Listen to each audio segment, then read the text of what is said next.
월세가 밀리면 어떡합니까?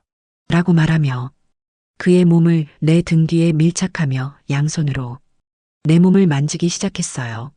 나도 모르게 소리가 흘러나왔지만 간신히 참아내며 60대 집주인이 세입자 여성을 월세 대신이라며 발칙한 일을 벌이는 실화 사연을 가져왔습니다. 구독과 좋아요는 영상 제작에 큰 힘이 됩니다. 한때 저는 사모님이라는 호칭이 낯설지 않았어요. 남편 장호석 씨는 중소기업을 운영하며 제법 안정적인 수입을 올렸고 저는 그 곁에서 부족함 없이 살았지요. 명절이면 양가 친척들이 모여 앉아 사모님 여유 있으시겠어요? 라며 부러움 섞인 농담을 던졌습니다. 솔직히 말하면 그런 말을 들을 때마다 우쭐한 마음이 들기도 했어요. 하지만 세상은 오래 같은 얼굴을 보여주지 않나 봐요. 코로나 팬데믹이라는 커다란 파도는 우리 집안의 모든 것을 휩쓸어 가버렸습니다. 수출길이 막히고 거래처가 하나둘 끊기면서 남편의 회사는 순식간에 흔들리기 시작했지요. 버텨보려고 대출을 받고 사방팔방 뛰어다녔지만 결국 빚만 쌓여갔습니다. 언제부턴가 집안의 공기도 변했습니다. 예전엔 퇴근 후 밝은 얼굴로 여보, 오늘은 이런 일이 있었어라며 이야기를 풀어놓던 남편이 점점 말이 없어지고 술에만 의지했어요. 제가 다가가 괜찮아, 다시 일어설 수 있어 위로하면 그는 씁쓸한 미소로 고개를 저을 뿐이었지요. 결국 작은 말싸움이 큰 다툼으로 번지곤 했습니다. 제가 그토록 자랑스러워하던 사람, 그토록 의지하던 남편은 어느새 낯선 사람처럼 느껴졌습니다. 그리고 결국 서류 한 장으로 모든 게 끝났어요. 우리는 남이 되었고 집은 은행에 넘어갔습니다. 남은 건 빚 그리고 텅 빈 손뿐이었지요. 짐을 꾸려 나오던 날 거울 속 제 얼굴은 낯설 정도로 초라했어요. 주름진 눈가 축 늘어진 어깨. 내가 정말 이렇게 무너졌구나. 목이 메어왔습니다. 살 곳을 찾아 부동산을 전전하며 발품을 팔았습니다. 집값은 치솟았고 전세는커녕 월세조차 만만치 않았어요. 보증금 500에 월세 30, 관리도 집주인이 직접 해요. 좀 낡았지만 그만한 집 없습니다. 부동산 중개인이 내민 마지막 카드. 그렇게 저는 낯선 골목, 오래된 건물 앞에 서 있었습니다. 5층짜리 다가구 주택, 꼭대기층. 겉은 낡았지만 생각보다 깔끔했어요. 무엇보다 제 형편에 맞는 조건이라는 게 가장 컸지요. 계약서를 쓰고 입주날 집주인 부부를 처음 마주했습니다. 환한 미소를 지으며 잘 지내봅시다 인사하는 모습에 왠지 모를 따뜻함이 느껴졌어요. 그 순간 저는 마음속으로 다짐했습니다. 다시 시작해야 해. 무슨 일이 있어도 여기서 버텨내야 해. 하지만 정작 제 손에 쥔 건 아무것도 없었어요. 그동안 살림은 가사도우미가 맡았고 아이들 밥도 남편이 고용한 아주머니가 챙겨주셨지요. 이혼 후 처음 맞이한 현실은 제가 생각했던 것보다 훨씬 가혹했습니다. 낯선 집, 낯선 동네, 낯선 하루. 하지만 무엇보다 낯선 건 제 스스로였어요. 여태껏 당연하게 누리던 것들이 하나둘 사라지자 저는 비로소 제 무능력함과 마주해야 했습니다. 싱크대에 걸터앉아 멍하니 천장을 바라보던 순간 문득 물방울 떨어지는 소리가 들려왔습니다. 똑똑. 그건 싱크대에서 시작된 작은 새어나옴이었지만 왠지 모르게 제 안에 균열 소리 같았어요. 겉으로는 멀쩡한 척하고 있지만 속은 이미 서서히 무너지고 있다는 걸 저는 그 소리에서 느낄 수 있었지요. 새 집으로 이사 오던 날 작은 짐들을 풀어내리며 저는 한숨을 쉬었어요. 한때는 넓은 거실에 가득 차 있던 가구와 소품들, 장식장 안에 줄지어 있던 고급 그릇과 와인잔들. 그 많은 것들이 다 어디로 갔을까요? 지금 제 곁에 남은 건 낡은 캐리어 2개와 종이박스 몇 개뿐이었어요. 낡았지만 반듯한 다가구 건물, 맨 꼭대기층. 계단을 오르는 동안 숨이 찼지만 묘하게 마음은 가벼워졌어요. 그래, 이게 내 자리구나. 보증금 500만 원에 월세 30만 원. 수치로만 보면 초라하지만 지금 제 형편에 맞는 최선이었지요. 짐을 정리하고 있자니 현관 밖에서 문 두드리는 소리가 났어요. 세입자분? 계세요? 문을 열자 집주인 부부가 서 있었습니다. 나이 지긋한 부부였는데 인상이 무척 좋았어요. 아내는 다정한 미소를 지으며 말했지요. 앞으로 잘 지내요. 불편한 거 있으면 언제든 얘기하세요. 남편은 묵직한 목소리로 짧게 덧붙였습니다. 건물은 제가 직접 관리합니다. 물 새거나 전기 문제 생기면 바로 부르세요. 그 한마디가 왠지 모르게 든든하게 느껴졌습니다. 모든 게 낯설고 불안했지만 그래도 이곳에서 잘 버텨낼 수 있겠다는 희망이 살짝 피어났어요. 며칠 뒤 저는 일자리를 찾아 여기저기 돌아다녔습니다. 한때는 사모님 소리 듣던 사람이었는데 이제는 하루벌이가 절실한 신세라니. 백화점이나 사무직 아르바이트는 나이 때문에 다 거절당했어요. 그나마 식당 홀서빙이나 주방 보조 일은 가능했지만 오랫동안 손에 잡아보지 않았던 일이라 서툴렀습니다. 그릇을 쟁반째 놓치기도 하고 손님 주문을 헷갈려 눈총을 받기도 했지요. 며칠 못 가 죄송하지만 내일부터 안 나오셔도 돼요라는 말이 돌아왔습니다. 집에 돌아오는 길 건물 앞에선 늘 집주인 부부가 청소를 하고 있었어요. 빗자루로 마당을 쓸고 분리수거 봉투를 정리하는 모습. 특히 남편은 땀을 흘리며 묵묵히 계단을 닦고 있었지요. 저는 민망한 마음에 고개 숙여 인사했습니다. 수고 많으세요. 그러자 그가 미소를 지으며 짧게 대답했어요. 아휴, 사는 집인데요. 깨끗해야죠. 그 목소리는 차갑지도 과하지도 않았습니다. 그저 성실함이 배어있는 사람의 음성이었어요. 그 순간 괜히 가슴 한쪽이 따뜻해졌습니다. 저녁이 되어 방 안에 앉아 있는데 문득 싱크대 아래에서 물방울이 또 똑 떨어지는 소리가 들렸어요. 저는 잠시 눈을 감았습니다. 겉으로는 멀쩡한 직 하지만 곳곳에서 조금씩 새는 부분이 있었어요. 마치 제 인생 같다고 생각했어요. 멀쩡해 보이지만 사실은 금이 가 있었고 그 금에서 서서히 무언가가 흘러나오고 있었던 거지요. 한숨을 내쉬며 창밖을 바라보았습니다. 낡은 골목길 가로등이 노랗게 빛나고 집주인 부부가 마당에 서서 나란히 이야기를 나누는 모습이 보였어요. 그 장면은 낯설고도 따뜻했습니다. 그리고 저는 속으로 다짐했어요. 이제부터는 내가 내 삶을 살아내야지. 남편도 돈도 호칭도 다 잃었지만 아직 나 자신은 남아있어. 새 집에 정착하고 나서 제일 먼저 한 일은 일자리를 구하는 거였어요. 보증금은 간신히 마련했지만 매달 나가야 하는 월세 30만 원은 하늘에서 떨어질 리 없었으니까요.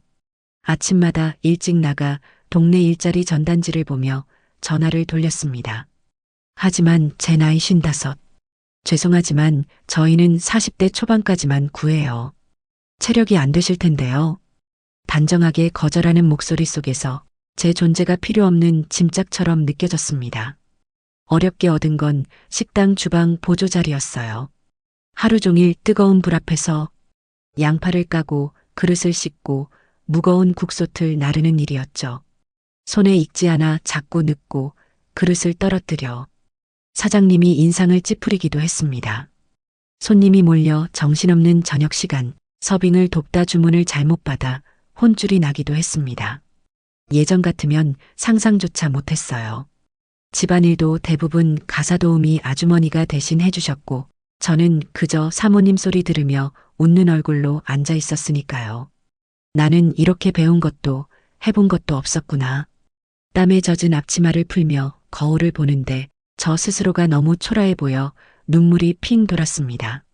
며칠 못 가 그 식당에서도 잘렸습니다. 아주머니, 죄송해요. 손이 느려서 도저히 안 되겠어요. 가게 주인의 말에 아무 대꾸도 못하고 고개만 끄덕였어요. 밖으로 나와 햇볕 아래 서 있는데 내 그림자가 바닥에 길게 늘어져 마치 지워져가는 사람 같았습니다. 그날 저녁 집으로 돌아와 통장을 열어보니 잔고는 바닥이었어요. 월세 날짜는 코앞인데 지갑엔 10,000원짜리 몇 장뿐. 이젠 정말 길바닥으로 나앉게 되는 걸까? 심장이 덜컥 내려앉는 기분이었어요. 용기를 내어 집주인 아주머니에게 조심스럽게 말했어요. 제가 이번 달 월세를 조금 늦게 드려도 될까요? 얼굴이 화끈거려 고개조차 들 수 없었습니다. 그런데 돌아온 대답은 의외로 따뜻했어요. 아이고, 뭘 그런 걸 걱정해요.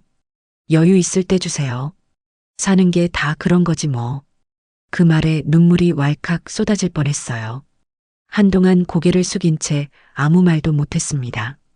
고마움과 동시에 이상한 안도감이 밀려왔습니다. 마치 세상에 단 한 줄기 의지가 생긴 것 같았어요. 그날 밤 방바닥에 앉아 멍하니 벽을 바라봤습니다. 나는 정말 아무것도 할 줄 모르는 사람인가? 자책과 두려움이 뒤섞여 가슴을 짓눌렀습니다. 싱크대에서 여전히 똑똑 물방울이 떨어지는 소리가 들렸어요. 그 소리는 이제 제 삶의 배경음처럼 들렸습니다. 멈출 줄 모르고 흘러내리는 작은 균열. 그게 바로 지금 제 인생 같았지요. 월세를 늦게 내겠다고 말한 날 이후 저는 집주인 부부를 볼 때마다 고개를 들기가 어려웠어요. 복도에서 마주치면 억지로 웃으며 인사했지만 속으로는 부끄럽고 민망하기만 했습니다. 남의 집에 얹혀 사는 기분이 이런 걸까? 하지만 정작 집주인 부부는 전혀 그런 기색을 보이지 않았습니다. 계단을 닦으며 마주치면 오늘 일 나갔다 오셨어요? 힘들죠? 날도 더운데 밥은 꼭 챙겨 드셔야 해요. 늘 살뜰히 말을 건넸습니다. 특히 아내는 마치 오래된 이웃처럼 제가 외롭지 않도록 자주 말을 걸어주었어요. 어느 날 저녁이었어요. 203호 젊은 세입자가 닭을 한 마리 사서 집주인 아저씨에게 건넸다 하더군요. 그동안 관리해 주셔서 고맙다고. 그 이야기를 들은 아주머니가 저를 불렀습니다. 닭을 삶았는데 혼자 드시기 그러시잖아요. 우리 집에 와서 같이 드세요. 처음엔 거절하려 했어요. 남의 집 밥상에 초대받는 게 괜스레 신세 지는 것 같아 조심스러웠거든요. 하지만 아주머니의 손을 잡은 채 따뜻하게 웃는 얼굴에 결국 고개를 끄덕이고 말았습니다. 집주인 부부의 집은 저와 같은 건물 꼭대기층 한쪽 끝에 자리 잡고 있었어요. 거실 문을 열자 낡았지만 정갈한 가구와 오래 쓰인 생활 흔적들이 편안한 온기를 풍기고 있었습니다. 테이블 위엔 갓 삶은 닭백숙이 김을 내고 있었고 반찬 몇 가지가 가지런히 놓여 있었어요. 어서 앉으세요.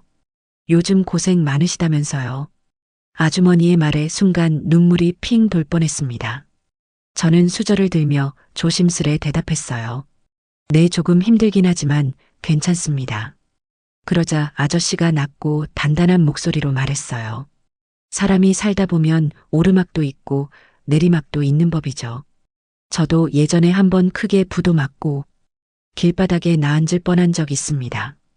그때 아내가 옆에 있어 다시 일어날 수 있었어요. 그 말에 저는 고개를 번쩍 들었습니다. 언뜻 보기엔 평탄해 보이는 이 부부에게도 그런 시절이 있었다니. 저 혼자만 나락에 떨어진 게 아니었구나 싶어 왠지 모를 위로가 밀려왔습니다. 식탁 위에선 따뜻한 국물 냄새가 피어올랐고 세 사람의 대화는 점점 길어졌습니다. 저는 지금껏 털어놓지 못했던 제 이야기를 조금씩 꺼내놓기 시작했어요. 사실 저는 늘 남편 그늘에서만 살아왔던 것 같아요. 뭐든 쉽게 주어지다 보니 제가 뭘 할 수 있는 사람인지도 모르고 살았죠. 그래서 지금 이렇게 아무것도 못하고 있으니 더 부끄럽고 자책이 돼요.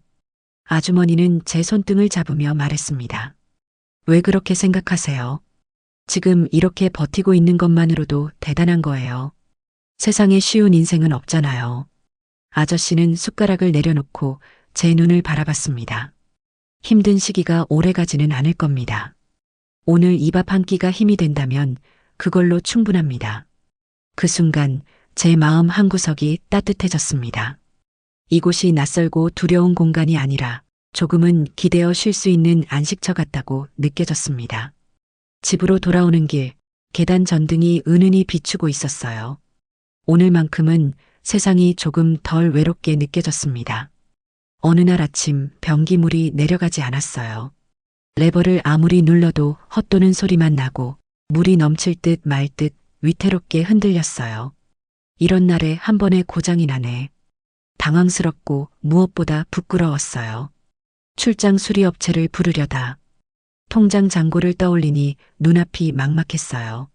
남은 돈으로는 다음 주 월세도 빠듯했거든요. 망설이다가 결국 집주인 아주머니에게 조심스레 털어놓았어요. 화장실이 고장나서요. 그런데 지금 돈이 마땅치 않아 업체를 부르긴 힘들 것 같아요. 말을 하면서도 얼굴이 화끈거렸어요. 잠시 뒤 집주인 아저씨가 땀을 흘리며 공구 가방과 함께 구입해온 부품을 들고 문 앞에 서 있었어요. 급하게 철물점 다녀왔습니다. 제가 금방 고쳐드릴게요. 단단한 목소리와 함께 들어온 그는 곧장 화장실로 향했어요. 저는 변기 뚜껑을 닫아두길 바랐지만 그는 태연하게 덮개를 활짝 열고 속을 살폈어요. 얼굴이 달아올라 고개를 돌렸어요. 마치 속살을 들켜버린 듯 민망했거든요. 오래된 부품이라 그렇습니다. 조금만 갈아 끼우면 돼요. 아저씨는 땀방울이 맺힌 이마를 닦지도 않은 채 무릎을 꿇고 몸을 숙여 나사와 볼트를 조여갔어요. 낡은 파이프를 힘주어 돌릴 때마다 팔뚝 근육이 드러났고 굵은 핏줄이 붉어졌어요. 저는 그 장면에서 묘한 감정을 느꼈어요. 집에선 늘 무기력한 남편만 보아왔는데 지금 눈앞의 사람은 정반대였거든요. 나이는 지긋했지만 무언가를 다루고 고치며 묵묵히 땀 흘리는 모습은 이상하게 든든해 보였어요. 심장이 빠르게 뛰었어요. 물론 그럴 처지도 아니고 집주인 아저씨는 엄연히 아내가 있는 사람이었지만 잠시 스쳐간 못된 상상에 스스로 놀라 손끝을 꼭 쥐었어요. 이제 다 됐습니다. 그는 이마에 맺힌 땀을 손등으로 훔치며 일어났어요. 물을 내려보니 시원하게 싸하고 흘러내렸어요. 그 소리가 어쩐지 제 안에 막힌 무언가가 뚫린 듯 묘하게 울려 퍼졌어요. 저는 서둘러 감사 인사를 했어요. 정말 감사합니다, 아저씨. 민망해서 부탁드리기조차 어려웠는데 그는 담담히 대답했어요. 사는 집인데요. 장이 튼튼하신가 봐요. 뭘 불편하시면 언제든 말씀하세요. 농담을 건네는 그의 말에 얼굴이 화끈거리고 그 목소리가 오래 귓가에 남았어요. 집주인 부부의 친절이 고마웠지만 그날만큼은 묘한 긴장감이 제 마음을 흔들었어요. 그날은 유난히 피곤한 하루였어요. 식당에서 접시 수십 개를 닦고 손끝이 불어 터질 만큼 물에 불려 돌아온 밤. 집으로 들어와 잠자리에 눕자마자 온몸이 무겁게 가라앉았어요. 어둠 속 희미한 달빛이 커튼 사이로 들어오고 도시의 소음은 점점 멀어졌어요. 고단한 하루 끝 겨우 눈을 붙이려던 순간이었어요. 삑! 도어락이 눌리는 소리가 들렸어요. 순간 온몸이 얼어붙었어요. 심장이 거세게 고동치며 온 귀가 현관 쪽에 쏠렸어요. 잘못 들은 걸까 싶어 숨을 죽였지만 곧이어 띠릭하는 전자음과 함께 현관문이 열리는 소리가 또렷하게 들렸어요. 누구지? 입술이 바짝 말라붙었어요. 발소리가 조심스럽게 다가오는 듯 방 안 공기가 서늘해졌어요. 끼익 방문이 조금씩 열렸어요. 숨이 멎을 것 같았어요. 저는 이불을 턱끝까지 끌어올리며 마치 죽은 사람처럼 눈을 감고 누워 있었어요. 하지만 두려움에 몸이 떨리는 걸 어쩔 수 없었어요. 그리고 침대 옆에 눕는 무게감이 느껴졌어요. 분명히 낯선 체온이 제 옆에 닿아왔어요. 숨소리, 낮고 굵은 기척, 익숙한 듯 하지만 너무 낯선 그 울림에 저는 용기를 내어 속삭였어요. 누구세요? 잠시 침묵. 그리고 낮게 떨어진 목소리. 저예요. 저. 분명히 들었던 목소리. 건물 복도에서 늘 들려오던 그 음성. 집주인 아저씨였어요. 순간 공포와 안도가 동시에 밀려왔어요. 정체를 알았다는 안도, 그러나 왜 이 시간에, 왜 제 방으로 들어왔는가 하는 이해할 수 없는 두려움이 심장을 조여왔어요. 아저씨 이게 뭐 하시는 거예요? 떨리는 목소리로 겨우 내뱉었지만 돌아온 대답은 차갑고 묵직했어요. 월세가 밀리면 어떡합니까? 라고 말하며 그의 몸을 내 등 뒤에 밀착하며 양손으로 내 몸을 만지기 시작했어요. 나도 모르게 소리가 흘러나왔지만 간신히 참아내고 점점 거칠어지는 숨소리, 숨길 수 없는 몸의 떨림에 내 자신에게 너무 수치스러웠어요. 그리고는 그의 그것이 들어온 순간 온몸이 굳어버렸어요. 소리쳐야 할까? 경찰을 불러야 할까? 하지만 머릿속에는 수많은 생각이 얽혔어요.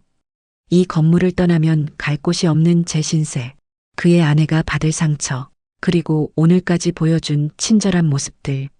숨막히는 어둠과 침묵 속에서 저는 아무 대답도 하지 못한 채 죽은 듯 눈을 감고 누워 있었어요. 그날 밤 이후로 저는 잠을 잘 수 없었어요. 몸은 피곤했지만 눈만 감으면 도어락 소리와 낮게 울리던 목소리가 귓가에 맴돌았어요. 머리를 흔들어도 사라지지 않았고 오히려 점점 더 선명해졌어요. 다음 날 아침 마주친 집주인 아주머니는 평소와 다름없이 밝게 인사했어요. 어젯밤에 잠은 좀 주무셨어요?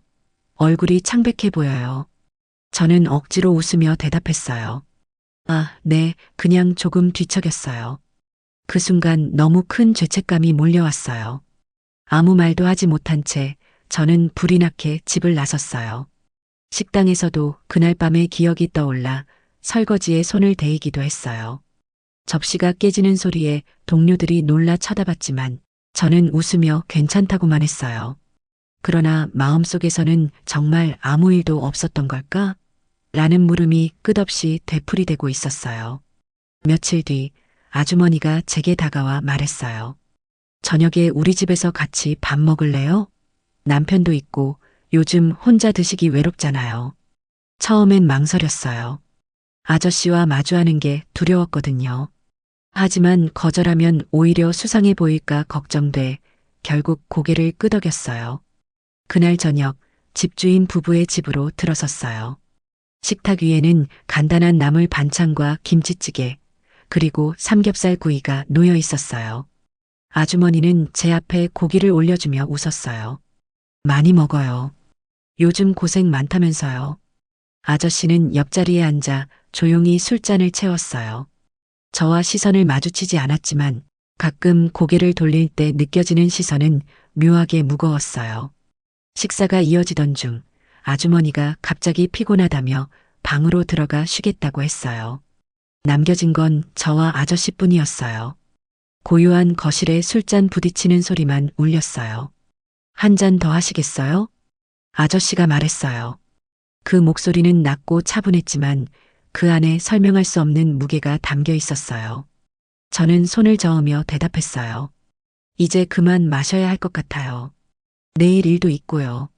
하지만 아저씨는 제 잔에 술을 가득 채워버렸어요.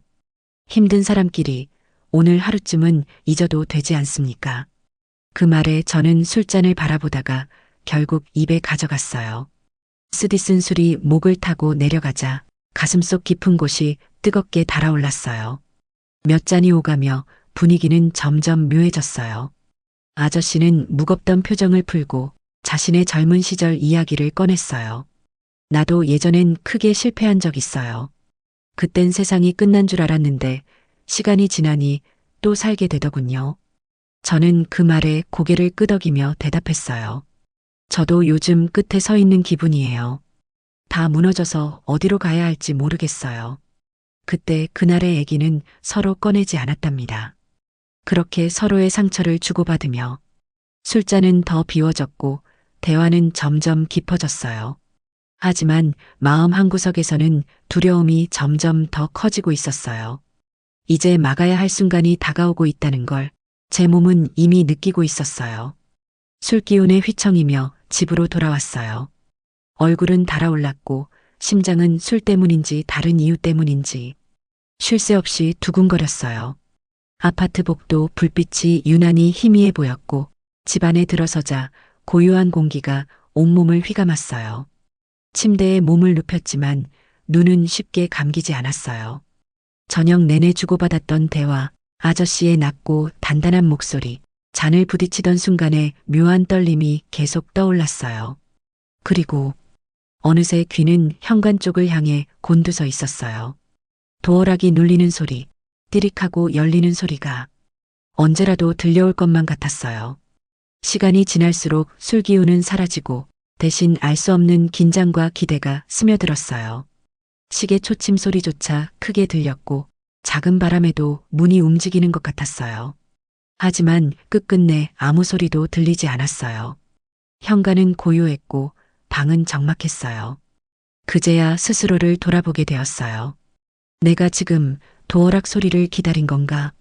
가슴이 철렁 내려앉았어요. 분명 그날 밤 공포와 수치 속에서 몸을 웅크렸던 제가 아니었나요? 그런데 지금은 왜 다시 그 소리가 나기를 기다리고 있었던 걸까요? 미쳤어. 내가 미쳤어.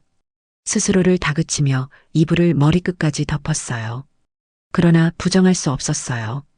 어딘가 깊은 곳에서 설명할 수 없는 아쉬움이 꿈틀거리고 있었어요. 마음은 거부하는데 몸과 귀는 밤마다 현관 쪽을 향해 있었어요. 그 모순이 저를 더 괴롭혔어요. 눈을 감았지만 잠은 오지 않았어요.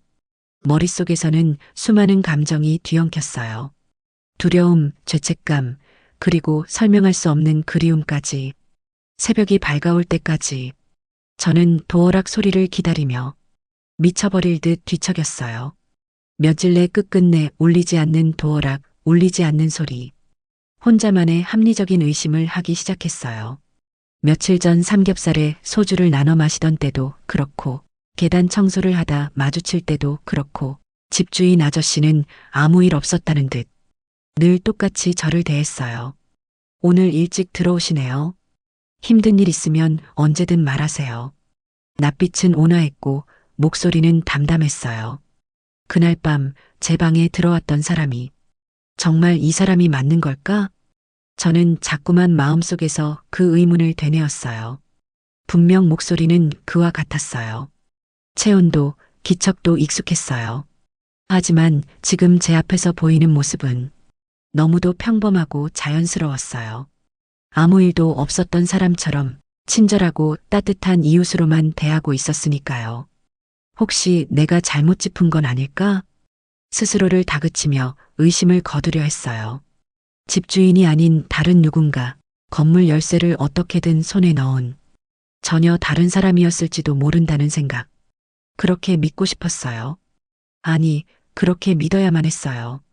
만약 그날의 침입자가 진짜 집주인이었다면 앞으로 이 건물에서 살아가는 매 순간이 끝없는 공포와 죄책감의 연속일 테니까요. 하지만 또 한편으로는 머릿속에서 들려오는 목소리가 말하고 있었어요.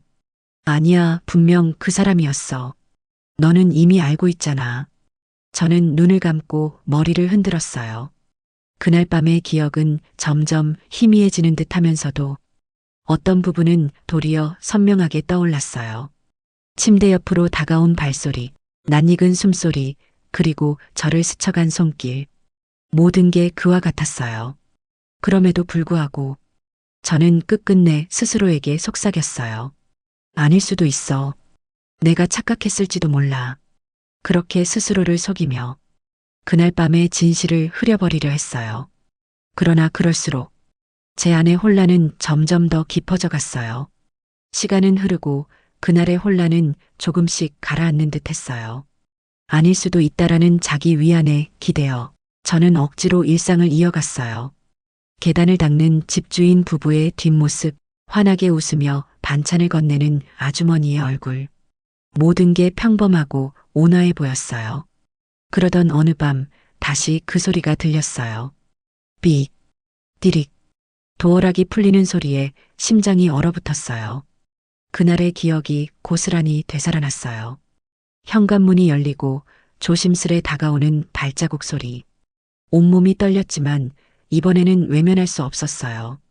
방문이 열리고 낯익은 무게가 제 옆에 내려앉았어요. 차갑지도 뜨겁지도 않은 익숙하게 다가오는 체온이 제 곁을 파고들었어요. 거칠지만 능숙한 손길이 당연하다는 듯 제 몸을 훑었어요. 저는 몸을 움츠렸지만 이내 숨소리가 가빠지며 거부와 흔들림이 동시에 밀려왔어요. 머리맡에 손을 뻗어 수면등을 켰을 때 그의 얼굴이 선명히 드러났어요. 집주인 남자였어요. 밖에서는 늘 부지런하고 성실한, 다정한 남편이자 믿음직한 가장. 하지만 지금 이 순간 그는 허락도 없이 제 방에 들어와 월세 대신이에요라며 아무렇지 않게 속삭였어요. 그 목소리에 분노와 수치심이 치밀었어요. 협박 아닌 협박, 선택 아닌 강요의 순간이었어요. 그의 모습이 역겨워 견딜 수 없어야 맞는데 제 안에서 또 다른 감정이 피어올랐어요. 거부할 수 없는 떨림, 스스로도 이해할 수 없는 열기. 저는 왜 이 상황을 두려워하면서도 동시에 끌리고 있는 걸까요? 안 돼, 멈춰야 해. 머릿속에서는 수없이 외쳤지만 몸은 이미 그의 손길에 흔들리고 있었어요. 혐오와 욕망이 엉켜 저를 더 깊은 혼란 속으로 끌고 갔어요. 밖에서는 누구보다 성실한 집주인, 안에서는 제 삶을 흔드는 낯선 남자. 그 이중적인 얼굴 앞에서 저는 점점 무너져가고 있었어요. 때론 두려움과 욕망이 한자리에 서기도 하지요. 오늘 이야기가 마음에 남으셨다면 구독과 좋아요 부탁드려요. 다음 시간에 또 찾아뵙겠습니다.